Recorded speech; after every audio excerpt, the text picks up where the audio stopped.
काय शिवजन्मपूर्वीचा महाराष्ट्र हा धडा आपला शिकून झाला. आता त्याच्यावरचा स्वाध्याय पाहायचा आहे आपल्याला.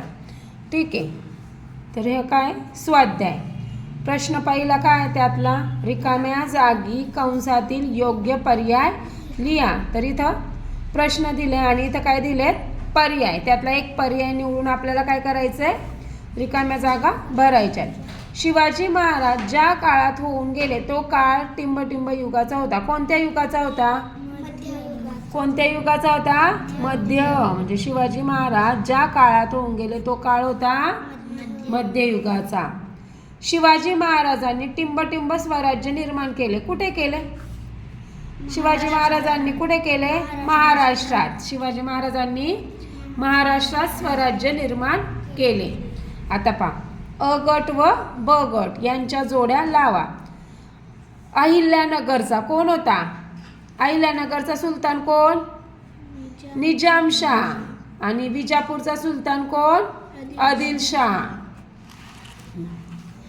प्रत्येकी एका वाक्यात उत्तरे लिहा.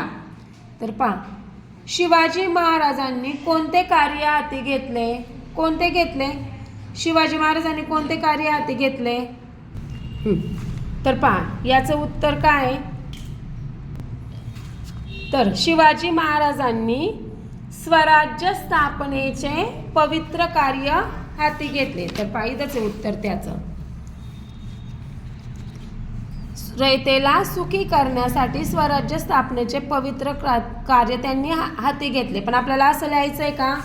आपल्याला काय लिहायचं आहे? प्रश्नातच उत्तर असतं. पहा, शिवाजी महाराजांनी कोणते कार्य हाती घेतले? तर काय, शिवाजी महाराजांनी स्वराज्य स्थापनेचे पवित्र कार्य हाती घेतले.